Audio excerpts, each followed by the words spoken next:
Are you ever naughty? Sometimes, I bet. Well, little Miss Naughty was naughty all the time. She woke one Sunday morning and looked out of the window. Looks like a nice day for being naughty.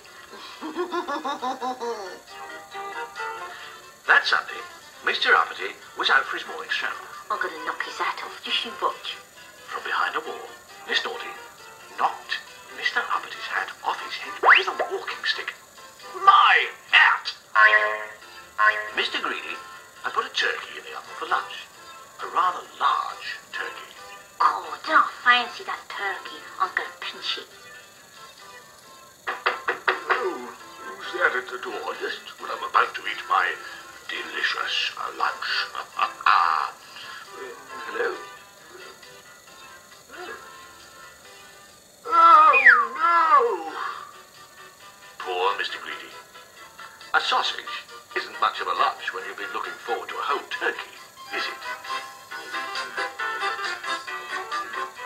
And do you know what she did that evening?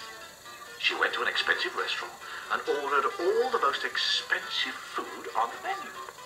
Yes, I'll have oysters, caviar, fresh salmon, T-bone steak, well done, 2 plates of chips, lemon meringue pie, and your best bottle of lemonade. And do you know what she did next? She sent the bill to Mr. Bean. Naughty girl. What a shock. The next day, she met Mr. Worry. Oh dear, oh dear, oh dear. Oh, I see. What is the problem then? Well, it looks to me as if you've got measles. Your face is covered in spots. Oh dear. He worried off to see Dr. Makewell. Dr. Makewell listened to Mr. Worry's tale and took a mirror from his drawer. Oh, there's no spots. What a thing to say to me when it wasn't true. Oh, what a lovely day, and it ain't even dinner time yet. The Mr. Men decided to hold a meeting. Something has to be done, announced Mr. Uppity, showing them his bent hat. Mr. Greedy thought. Yes. He cleared his throat and spoke. I've no idea. Well, I have, piped up Mr. Worry. I know what that naughty little girl needs, and I know who can do it. Really? Who? What? Oh, that'd be telling, wouldn't it? Chuckled Mr. Worry, and went off to see a friend of his.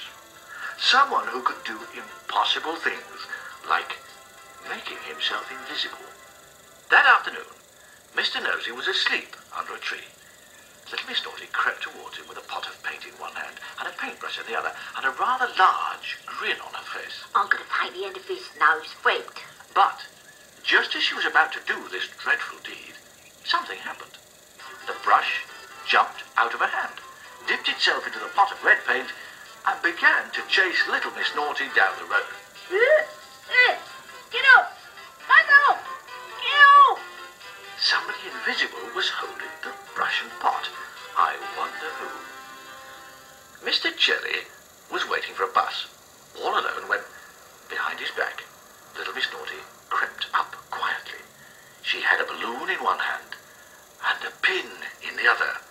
Oh, she couldn't do that to poor nervous Mr. Jelly, could she? Oh, yes, she could.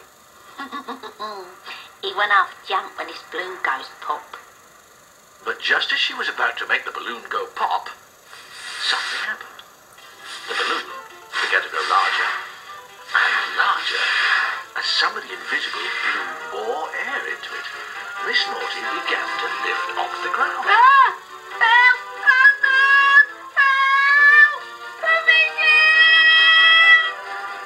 She sailed away, up and over the trees, on the balloon, until a bird pecked it.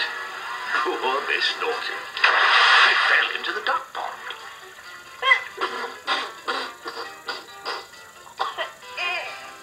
Mr. Lazy was in bed, fast asleep.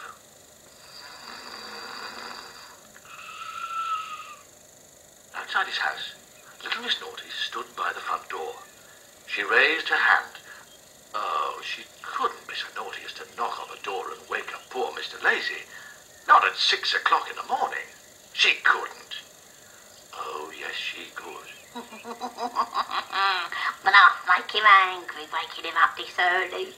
But just before she did, guess what? That naughty girl felt someone who was invisible tweak her nose. Hard. Ouch! Then her nose was tweaked again. Ouch! Ow! Get up! No! It's not fair! And little Miss Naughty ran home holding her nose. But after that, she was cured. No naughtiness at all. Mr. Worry went round to thank his invisible friend. Hello, Mr. Impossible, he said. Thank you for helping to cure poor little Miss Naughty. My pleasure, laughed Mr. Impossible. But it did take a week. Yes, indeed. And a tweak, he said.